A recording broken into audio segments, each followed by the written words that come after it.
I don't want to go to work because I know for a fact, the public are going to be let down.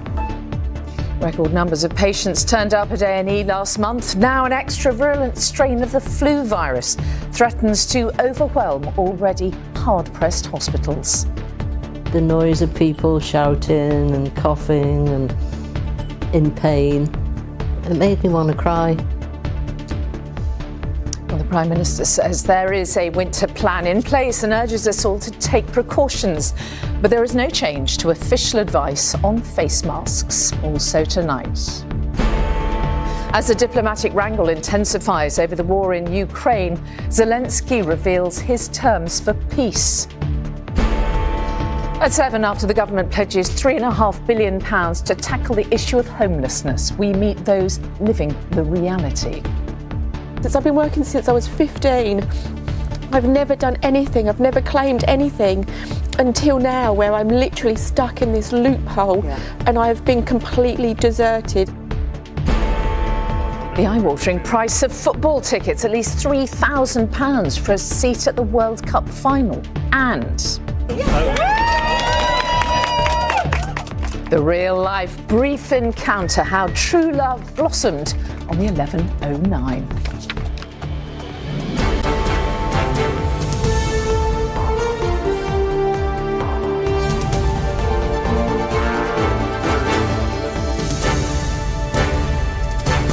This is the ITV Evening News with Mary Nightingale. Good evening. England's NHS is under unprecedented pressure tonight, with one senior medic warning it is a worst-case scenario for this time of year. The Health Secretary said there is a tidal wave of flu tearing through our hospitals, and it's putting unbearable strain on a system that is already creaking at the seams. A record number of patients went to A&E departments last month. Waiting times for hospital beds are up and ambulance response times down. As ITV News has been reporting, it's led to an increase in the humiliating and demeaning use of corridor care. Here's our health correspondent, Rebecca Barry. In the last week, we've been contacted by hundreds of people, laying bare the human cost of a health system in crisis. Patients left soaked in their own urine, unable to sleep under fluorescent lights. Simply hopeless scenes. I felt awful, absolutely awful. I was shutting my eyes, trying to shut it all out. 76-year-old Lynn went into A&E in pain, vomiting and shaking, but was met with a horror show. There's the blood on the floor. She had to wait 10 hours on a chair in the waiting room, then 16 hours on a trolley waiting for a bed. The noise of people shouting and coughing and in pain, it made me want to cry for everybody there, because it just was an awful situation to be in. Arrow Park Hospital on the Wirral has apologised to Lynn, saying staff are working exceptionally hard during an extremely busy time. The latest data shows that's true across England. More than 2,600 patients a day were in hospital with flu last week, the highest ever for this time of year. More than 2.3 million people went into A&E last month, a record for November. The number of them who waited more than 12 hours for a bed stood at more than 50,000. That's around 5,000 more than this time last year. And for those calling ambulances for things like a stroke, the average response time was more than 32 minutes, well over the long-standing target of 18 minutes. We're letting them down at every single step of the way. Mark knows the pressures firsthand. He's a paramedic and contacted ITV News to speak out about the reality on the front line. What's it like for you going to work at the moment? I feel physically sick. I don't want to go to work because I know for a fact that the next 12 hours are going to be absolutely horrendous. The public are going to be let down. Are you having to leave patients in corridors to be cared for? Yes. How does that feel? We shouldn't be leaving anybody in the corridor. There's no respect for the patient there, there's no dignity, there's no confidentiality. We've had people who've been suffering with strokes, who've been left in the back of ambulances for hours. What impact is all this having on you? Me, personally, I'm starting to suffer with anxiety. On a visit to Norfolk today, the Prime Minister responded to our reporting. Well, these are very concerning. We absolutely need to bear down on that. Nobody wants to see those conditions or patients dealt with in that way. We have invested hugely in the NHS, the biggest investment in the budget that's ever been put into the NHS. The NHS was brought pretty much to its knees by the last government. We are turning that around. But turning this around is clearly taking time, increasing the risk of it becoming the norm. Rebecca Barry, ITV News. Well, the surge in cases is being fuelled by new mutations of the flu virus. Our science correspondent Martin Stew is here. Martin, people very often, don't they, get ill at this time of year, but how much worse is this set of viruses than usual? Well, we saw that headline figure in Rebecca's report, 2,660 cases of flu in England. Let's try and put that into some form of context. So it is the highest that we have seen at any time, this time of year at all. It is also, a real worry. Excuse me 1 second. Sorry, we'll just have a small technical problem in the studio. It's also 55% increase on what we saw last week, which was also a record. And to think of that another way, it's enough for patients to fill three beds in 3 whole hospital trusts. A lot of it is to do with a strain of flu we had this year, which is called H3N2 subclade K. Scientists in the UK Health Security Agency have been tracking that as the strain has become dominant and now accounts for 90% of cases.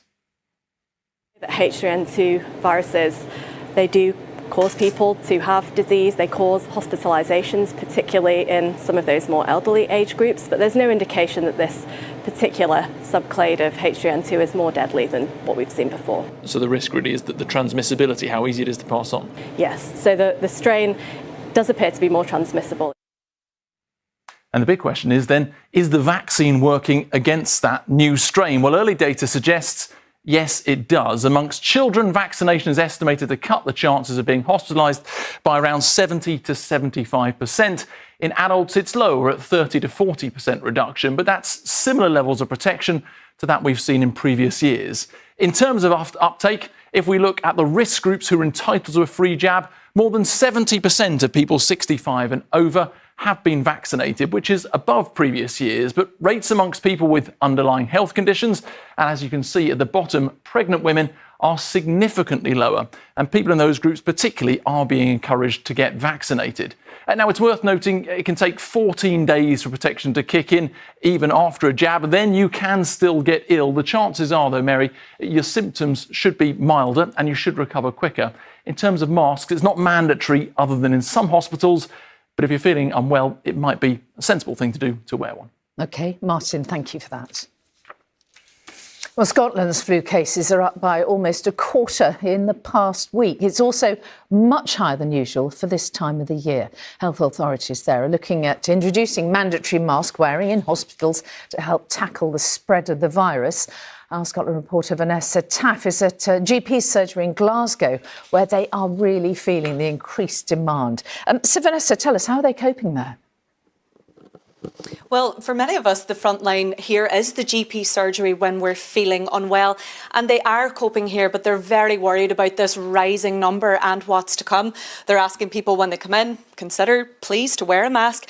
Get to know the symptoms and protect yourself and your loved ones as we come into this festive period. Now, the Scottish Government just this afternoon met for a resilience meeting to see how they can cope with this rising number of flu to help the NHS. But most concerningly with these flu cases, the so-called super flu variant is how it's affecting young people, particularly those school-aged children. And I'm joined now by GP Dr. DePally. Is that something you're seeing here, rising number of young people being unwell? Concerningly, it is actually. I'm seeing about 30 to 40% more children than we'd normally see. A lot of them are school age and younger. So I'm seeing quite a few under twos whose siblings are at school and at nursery. And they're presenting with quite serious respiratory illnesses. And why is it that they're becoming more unwell, say, compared to some of the adult patients you're seeing? I think it's because the advice we give to adults, for example, cover your mouth with tissues. Children don't do that. Children share food, children share toys. Some of the younger babies we're seeing, they're too young to have been vaccinated, and so they're picking up bugs from their siblings that have been vaccinated. And there's going to be lots of Christmas nights out as well. Just quickly, how concerning is that for being super spreader events this weekend? Well, it is concerning. So the advice would be to follow, good advice. If you have any mild coughs, colds, sneezing, please stop. Don't go out, even though, that's quite sad that you might miss out.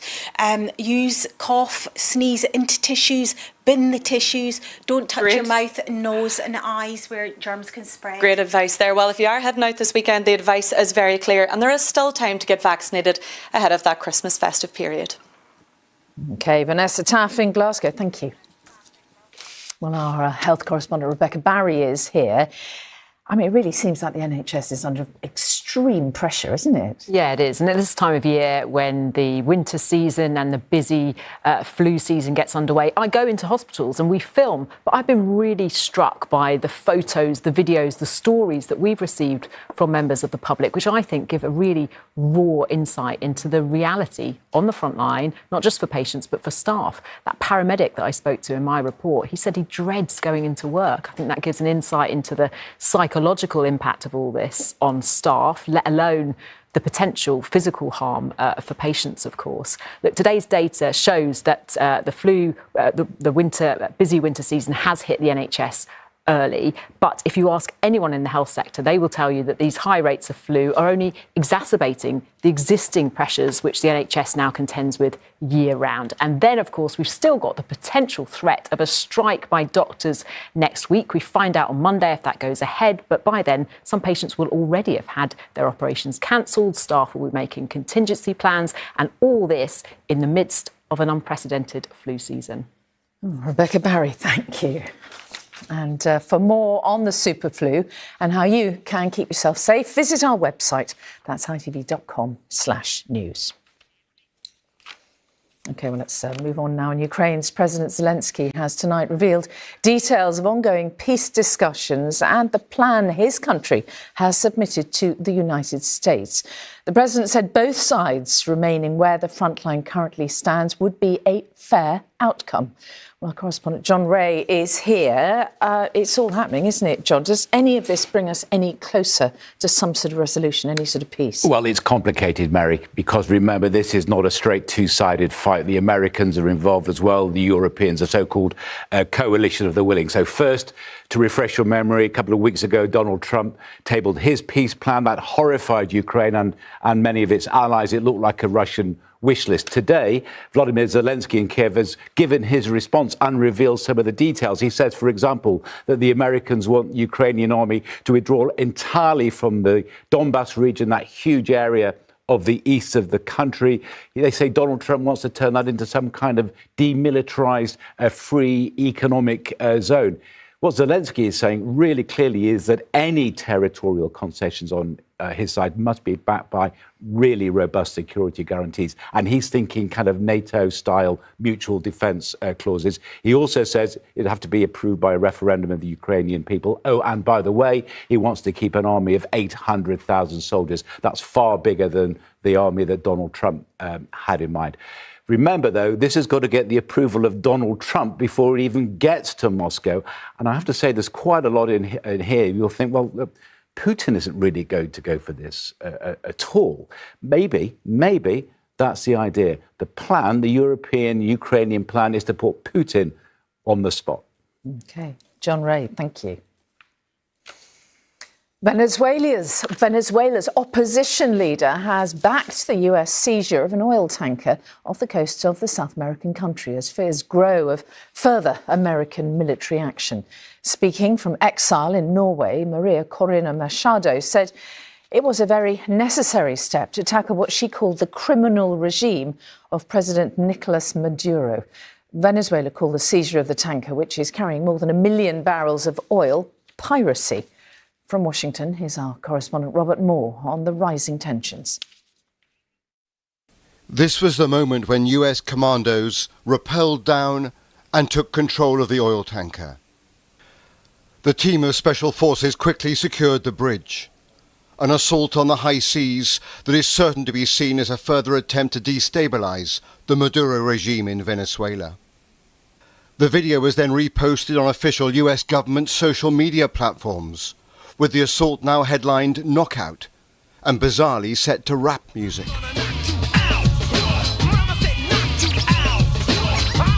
The ship itself is the Skipper, a tanker that America says is part of a shadowy global fleet of vessels that defy sanctions and smuggle crude oil around the world.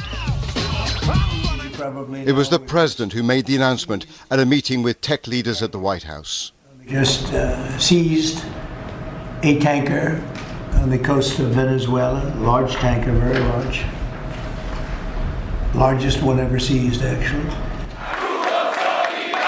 Reacting on a Venezuelan TV show overnight, the Interior Minister described the US action as international piracy and brazen theft. Back in Washington, Democrats are warning the White House move follows a predictable pattern. And if this is about regime change, that has never really worked well for us, whether it's South Vietnam or Cuba or Iraq or Afghanistan. It remains unclear whether toppling President Maduro by force is the ultimate aim. But while he expresses defiance of the US, the opposition leader Maria Machado is a Trump ally. She was in Oslo last night after winning the Nobel Peace Prize, another move that adds to the pressure on the Venezuelan regime. In both the Caribbean and in the Pacific, US military strikes have targeted boats that the administration insists are carrying drugs. But little evidence has been supplied beyond these carefully curated videos. The decision to seize the tanker and its 1 million barrels of oil is another escalation in the battle between the US and the country it says is run by a narco-terrorist. Robert Moore, ITV News, Washington. Well, there is plenty more still to come on the ITV Evening News, including more parents left in limbo, support for special educational needs children is labelled inconsistent. Can you help the hunt for the thieves who stole hundreds of valuable items from Bristol Museum? In an hour, I'm homeless with a 12-year-old. Evicted from their homes just before Christmas at 7 o'clock, our special report on homelessness. All of that and more after the break. Hope to see you then.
Hello and welcome back. The education and care watchdogs today warned that support for children with special educational needs and disabilities who do not go to school full time is too inconsistent. They say opportunities are missed to spot pupils' additional needs early enough and perhaps even prevent them from being taken out of school. It came as the number of appeals against the support being provided by authorities for SEND children hit a new high. The government has delayed reforms until early next year, leaving more parents in limbo. Our political reporter Jasmine Cameron-Shrinkflation heard from families and SEND pupils themselves about why vital change is so urgently needed.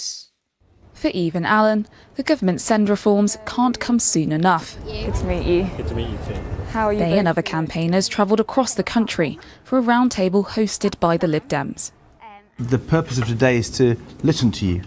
The emotional and financial toll of poor provisions was a recurring theme. I couldn't afford a solicitor. I had to become my own legal expert and advocate for my son. People who are from underrepresented community are struggling more. We have to put double extra effort to be heard. Before I came here, I talked to my neurotypical 9-year-old and my daughter's younger brother, and he said, I just want them to know that every class should have a child with a learning disability. He said, sometimes I see children whispering or I'm sorry, being strange around his sister. And he said, if they knew her, then they wouldn't be like that.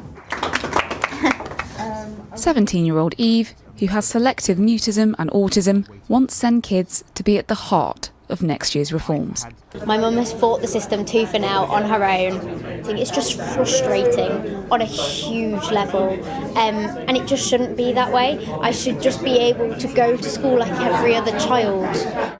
Would the Lib Dems be prepared to vote against any SEND reforms if, in your view, they weren't up to scratch?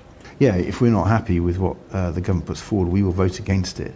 We will challenge, but we will be constructive. We'll put forward alternatives. Ministers have agreed to absorb SEND costs for councils from 2028. But local authorities say many face bankruptcy between now and then.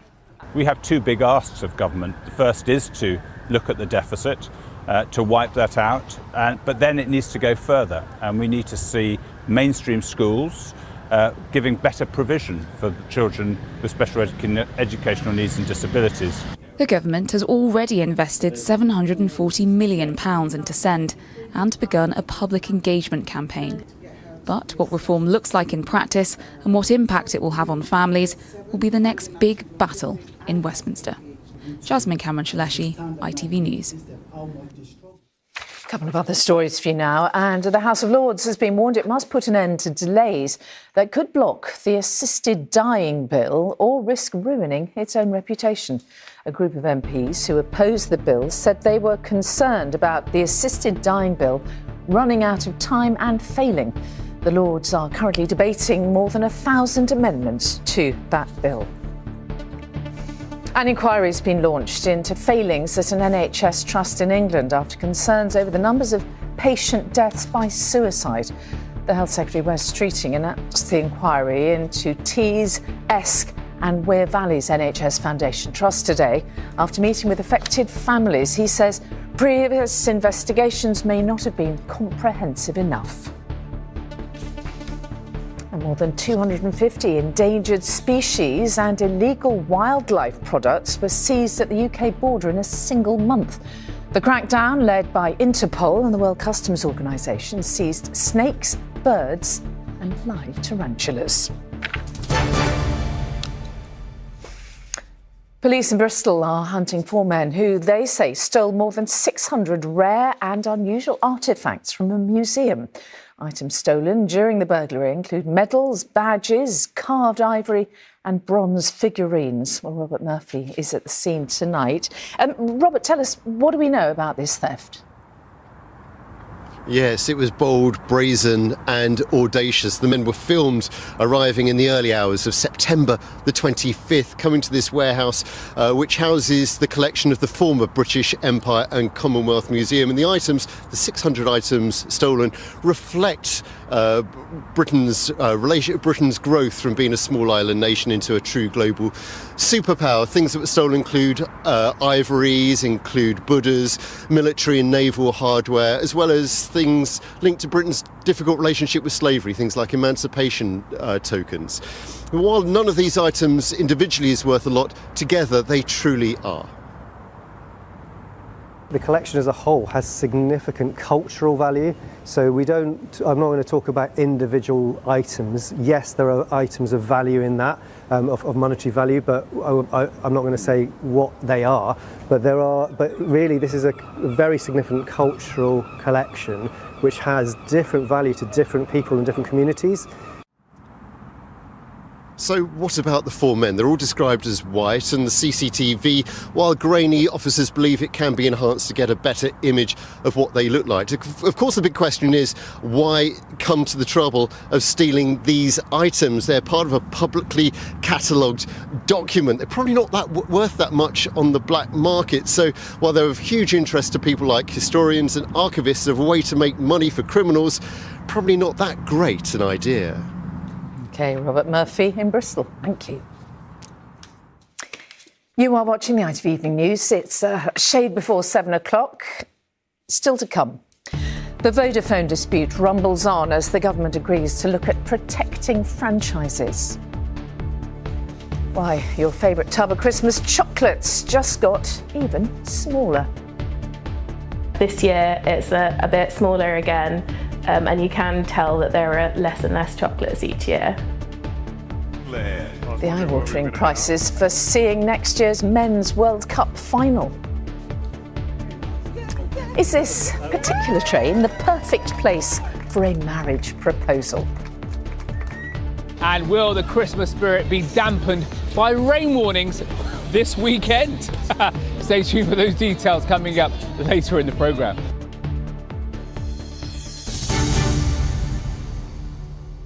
But before all that, as the government publishes its first national plan to tackle homelessness, ITV News hears from those living at the sharp end.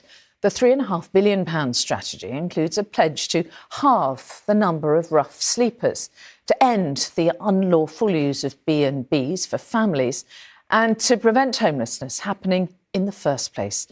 But the task ahead is simply huge, and there has been a big rise in the number of rough sleepers in England over the past decade.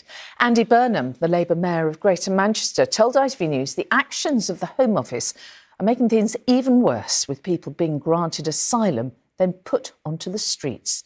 We heard from one refugee who's living in a wet tent in central Manchester because he can't find permanent accommodation. And our investigations editor Daniel Hewitt was invited to follow one mother as she was evicted from the home that she's rented for 13 years. Geraldine was forced to leave, not knowing where she and her son are going to live next.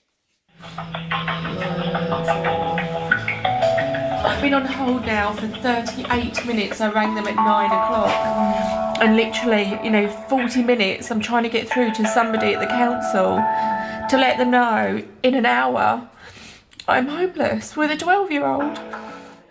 Geraldine can measure her life by the walls of this house. The baby she brought home from hospital has grown with it, known nothing else. But now there is nothing else. The bailiffs are there and the guy, the landlord's other half is across the road. Her landlord is selling the house. Record high private rents have left Geraldine unable to find anything affordable. She'll be evicted at 10:30 and there the certainty ends. I've got absolutely nowhere to go. It's just laughable. And it's embarrassing as well. Look, everybody's about, everybody can see. 10:30 on the dot, and the home is no longer Geraldine's. Hi, good morning. We're from the court, and we just wanted to know if you're ready to go. Yeah. Is everything? Do you need to come back for anything? No. And you do have 7 days before you... Yeah, no, I've cleaned everything out. Oh, okay, good luck anyway. Thank you. A home of 13 years handed back with brutal efficiency. Yeah, all clear upstairs. The locksmith ensuring it stays that way. More than 330,000 households like Geraldine's qualified for council help after becoming homeless last year. That's up 22% since 2019. After failing to get through on the phone, she's come to the council building, but gets a call before going in. Qualified. Hello? It's the council. A flat with a private landlord, which she previously rejected because it had no heating or hot water, is still available. So you're confirming that the heating and the hot water is now working? But now, it's take it or leave it, and she has no choice. Right, okay. Across the country, homelessness of all kinds is rising. Street homelessness is up sharply, 164% since 2010. The government's promising to halve rough sleeping by the next election. Here in Greater Manchester, the Mayor promised to eradicate it entirely by 2020. Yet in the shadow of skyscrapers sit tents, 30 in this square alone. This man is from Eritrea. He's been granted legal status to live in the UK, but can't find anywhere to stay. It's an incredibly windy day. Yeah, it's even, you can see this is wet. This is wet here? Yeah. Oh yeah, it's soaking even the rain is coming. It's drenched. Yeah. How does it feel sleeping on the streets in a tent, in a wet tent like this? It's very bad, but it's still surviving. You don't have option. Until I find a job, I don't have option. I have to stay like this. After falling sharply, rough sleeping is rising here again. Mayor Andy Burnham says some government policies are not helping. Why are there tents scattered around the city centre when your policy is a bed every night? I'm going to be honest and say, you know, the task that we have faced has not been made any easier by the actions of the Home Office in recent times, evicting people with very, very short notice. And you're talking about asylum seekers? Yes, or people who've been given status but then are just literally evicted the next day, and unsurprisingly, they haven't got anywhere to go. So I kind of look back at my old workplace, Westminster. They pose as tough on benefits and, you know, let's freeze local housing allowance. What I've seen in my role when those decisions are taken, it just builds the number of families who present as homeless. So you're saying that the Labour government is contributing to homelessness? Well, I'm doing what I've always done in this job. I'm speaking really clearly back to my old workplace, Westminster, in saying, here is how it seems from here. These are the things that you should fix. I think there is a clear case for a bed every night all over the country, or everyone in.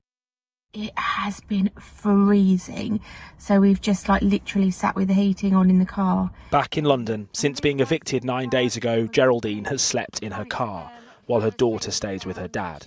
She said the flat they were offered still did not have heating or hot water when she arrived. Today we met her in Westminster. The homelessness minister announcing the government's new strategy has agreed to hear her story. I feel like I've been completely abandoned. I've been working since I was 15. I've never done anything, I've never claimed anything until now, where I'm literally stuck in this loophole and I've been completely deserted. I've got to ask you, this morning, did you wake up in a nice cosy bed with your heating on? Did you have a toilet that was functioning? I did, and every time I go home and shut the front door, I'm grateful. As a Member of Parliament, I've listened to people like yourself. And I think I'm really glad that you've told your story today, because a lot of people might see people rough sleeping and they might understand that, but do they actually understand some of the hidden homelessness in the country? So I'm really proud of you, Geraldine, that you've told your story today. Why is it that under a Labour government, Geraldine and others are still being made homeless? Because we've not got to the root causes of the problem, and that's what this new strategy resets. As Geraldine explained so clearly, we've got to build more homes, and we've set out a plan to do that. Getting children out of B&B accommodation is the thing that's keeping me awake at night at the moment, and also the rough sleeping challenge that we've talked about. Nothing about this crisis can be fixed quickly, but right now time is something Geraldine does not have. Well, Dan Hewitt is here. I mean, Geraldine, her story of her and her daughter was horrific, isn't it? But how far will the government drive actually go to tackling homelessness? Speaking to housing charities, homelessness charities today, I'd say the feeling is pretty underwhelming. The government is putting more money in than the previous government, we have to say that. But Crisis, for instance, say that of this 3.5 billion the government have announced, they say that 3.4 billion of it has been announced in previous policies and sort of put together in this strategy. And others have told me that they see it less as a strategy and more as a series of pledges without much detail about how would you halve the number of rough sleepers. I think that also tells us something. The government isn't planning here to end rough sleeping, but halve it in the next 4 years when it's already incredibly high. The charities say it doesn't address the fundamental problems, a lack of housing for people to go, and the fact that housing benefit has been frozen, which means that people can't afford private rents. Andy Burnett makes that point. Now, people watching at home may say, well, we've got to see that in the context of his speculated leadership ambitions, but he's saying what lots of people have been saying in the sector for some time. It's worth saying tonight, for Geraldine, Bromley Council have told us that while they dispute some of the facts in this case, they have offered her suitable accommodation, and that accommodation does have now hot water and heating. Well, you'd hope, wouldn't you? Anyway, Dan Hewitt, thank you very much for that. OK, let's get an update on what is making the news tonight. A senior medic has warned that England's NHS is under so much pressure it's a worst-case scenario for the time of year. Record numbers of A&E patients last month were fuelled by a surge in cases of a new strain of the flu. And Ukraine's President Zelenskyy has revealed details of ongoing peace discussions. He said both sides remaining where the front line currently stands will be a fair outcome. The court action from the former Vodafone franchisees who say they faced financial ruin after commission rates were slashed was raised in Parliament today. After ITV News reported the story this week, the issue was discussed in the House of Commons with one MP giving his support to them. Laura Jones is in central London. So, Laura, if you would remind us of the background to this story. Well, this week we heard from some of those Vodafone franchisees who said they had to borrow heavily just to stay afloat. But to recap how we got here, back in 2017, Vodafone decided to franchise its network of 400 shops across the UK. It encouraged store managers to set up their own companies and take those shops on. And in return, it's agreed to pay commission on everything sold in store. But in 2020, it slashed those rates.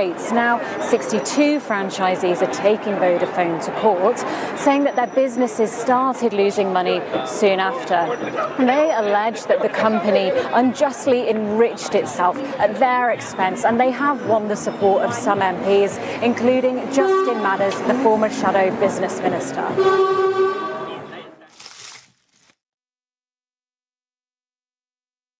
What we heard this week was deeply distressing. People who might have invested their life savings in a great opportunity for them, literally pushed to the brink financially and emotionally because of the systems that they had been signed up to.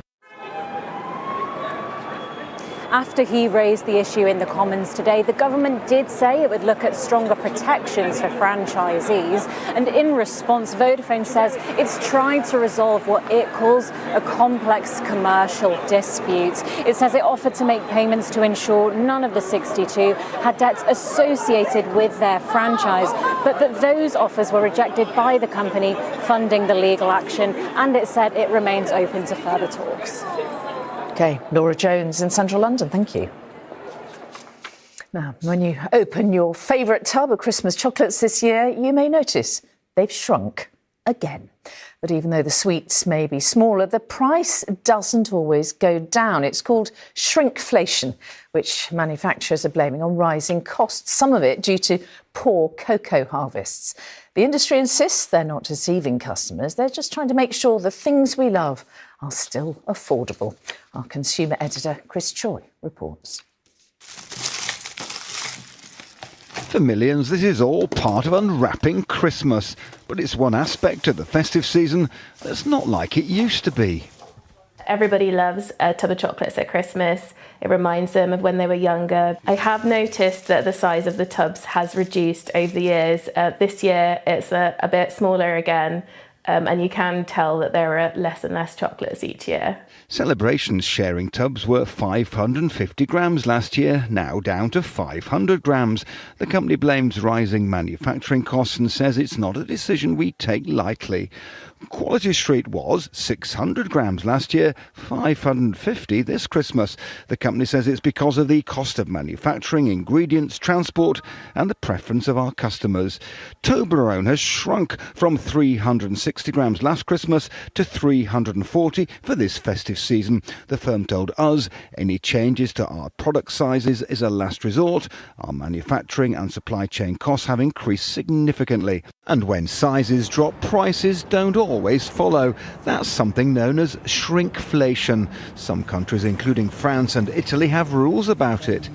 This consumer lawyer says retailers there must display signs alerting consumers when shrinkflation happens. In some countries, you only have to tell consumers for the first month after the shrinkflation change has happened, whereas in Italy, I think you have to keep the label up for 6 months.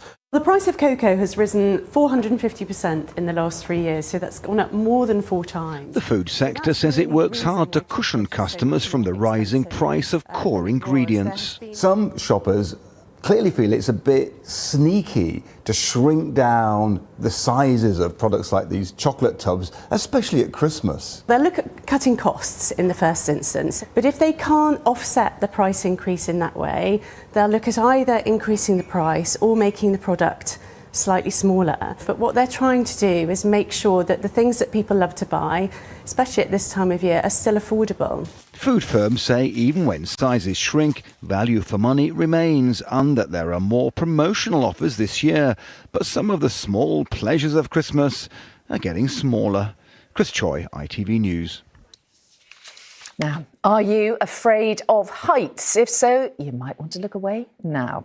This is the heart-stopping moment. An Australian skydiver's parachute got caught on the wing of a plane, leaving him dangling helplessly thousands of feet in the air. He was preparing to jump when his reserve parachute accidentally deployed and snagged on the plane's wing flap. Fortunately, he was able to cut himself free and survived with only minor injuries. Now, the main ballot for tickets for next year's Men's World Cup opened tonight, but with a sting in the tail, a warning that it could cost fans thousands of pounds to see a single match. And that's on top of hotel rooms, travel, flights and visas. Ian Woods is here. Crikey, that's expensive, isn't it, Ian? Yeah, now this online application site opened today. It'll be open for a month. You can apply. You may or may not be successful. But most fans who follow their teams all around the world get their tickets via their national associations. So today, the FA and the Scottish FA have been telling them exactly what the prices will be. And there is disbelief and there is outrage. Here's an example of those prices. For England's opening match against Croatia and Scotland's last group match against Brazil, the cheapest Category 3 ticket is $265. That's almost £200. The most expensive Category 1 is $700. Now, for the final, whoever gets there, the cheapest seat will be $4,185. That's more than 3,100 quid. The most expensive is $8,680. That's nearly £6,500. That means if you go to all of your team's games, including the final, it'll cost you at least £7,000. Absolutely terrified as a supporter to think that any supporter should have to pay that. It's quite frankly disgusting that these prices have been released. It's the World Cup. You're meant to attract the supporters from around the world, and I think this will really put off a lot of supporters from every single nation. And then there's the cost of travel and hotels as well. The tournament is spread, as we know, right across North America. After last week's draw, we know that England and their fans will go from Dallas to Boston and then to New Jersey. That's 2,000 miles. Scotland at least play twice in Boston, so they then go to Miami. That's 1,500 miles. And that's just the start of an odyssey that both teams hope will last an awful lot longer. Or you could just stay at home and watch it for free on ITV. Yes, it's a lot of money. Ian, thank you. And now just a moment to tell you about the last Tonight programme of the year, coming up right after this. There are more than 600,000 nonagenarians living in Britain today, and later ITV meets 5 of them. These remarkable men and women prove that life in your 90s can be anything but quiet. From running animal sanctuaries to photography, they offer lessons in resilience, humour and purpose. At 91, renowned photographer David Hearn wondered what to do after a lifetime capturing world events and its stars. As I got a bit older, I kept thinking, what can I keep doing that I know I'll be able to keep doing till I conk it? And so I suddenly thought, if I become the village photographer, and if I fall over, somebody who knows me will pick me up. You know, it is as simple as that. It's amazing, isn't it? This is a moving celebration of determination, legacy, and what it really means to live well right into old age. That is Super Ages, Wisdom at 90 plus, and that is coming up at 7:30. But before that, finding love in the most unlikely of places, the couple who met on the 1109. And as we glide towards Christmas, it's feeling much more mild than icy. But is that about to change? Stay tuned for the details coming up in the national forecast. That's next. Do join me and Alex for that in a few minutes' time. See you then.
Hello again, welcome back. Time for the weather now. And Alex is at Battersea Ice Rink.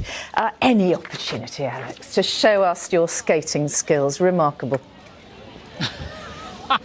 Oh, Mary, do you know what? I'm skating with caution because I have to say there have been quite a few slips over the last hour or so. I actually got wiped off of my feet about 5 minutes ago, actually, but I am all okay and okay to give you the forecast. But yes, it has been a wonderful evening here. It is pretty mild, so not feeling particularly Christmassy, but certainly looking Christmassy with that lovely tree in the background there. But as we head through the next few days, as you may have heard, conditions are going to be staying fairly unsettled. In fact, a little damp coming into this weekend. The Met Office earlier today, they actually issued some warnings for Saturday and Sunday, and we can take a look at those right now.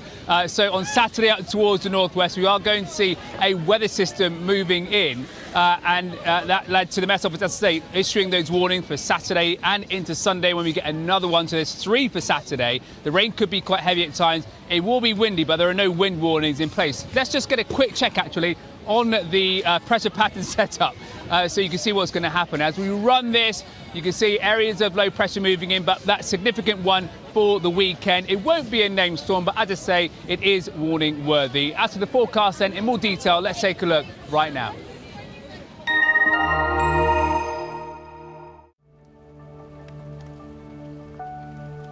Visibility may be low this evening as the cold weather hits. Heinz Soups sponsors ITV National Weather.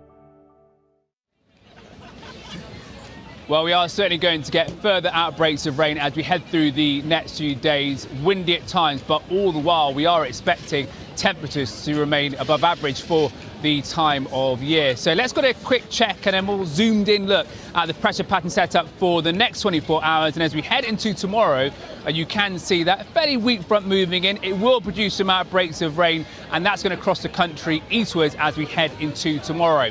So if we look at this evening then, you can see it's dry in many areas, but notice out towards the west, that front is already moving in, and that will continue to trundle its way eastwards as we head through the next few hours or so.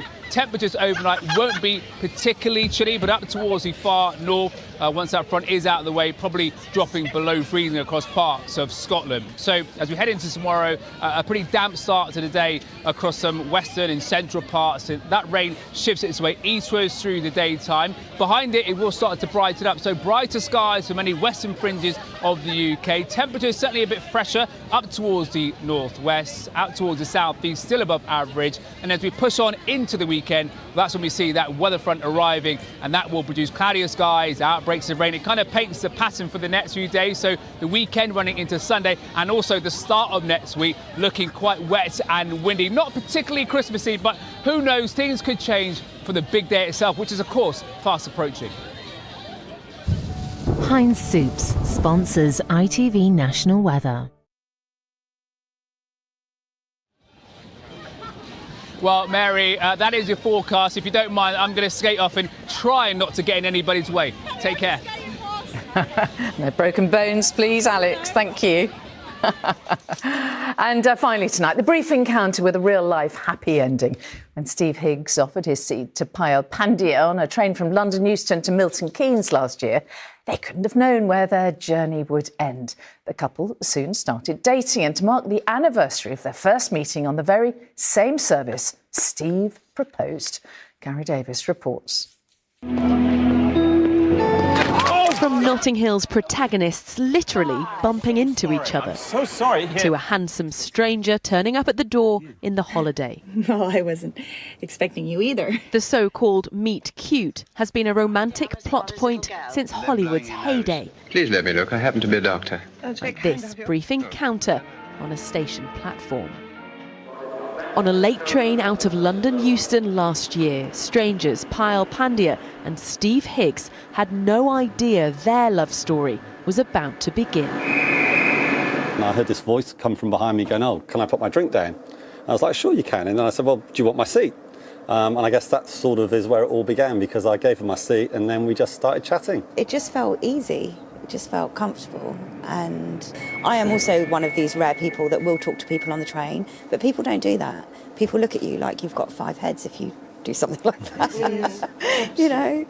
From that moment on, nothing could derail their romance. 1 year ago, they went together on this service, and amazingly, we're still running. On the anniversary of their 20-minute meeting, Steve asked Pyle for forever. You will. It's all a bit of a blur, to be honest with you. I wasn't quite sure why he was on one knee. Like, what are you doing down there? With a yes secured, plans for a wedding next year are underway. The middle of a train carriage would make quite a good aisle. What do you think? Why not? Why not? Absolutely. Would you consider that, getting married on a train? Yeah. It's where it all began, isn't it? If it was the Orient Express, definitely.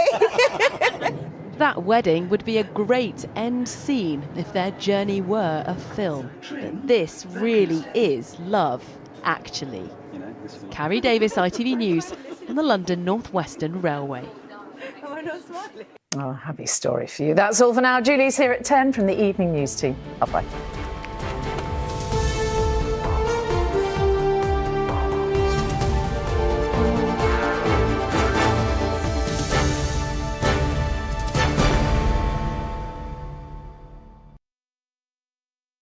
Remembering where you started makes you think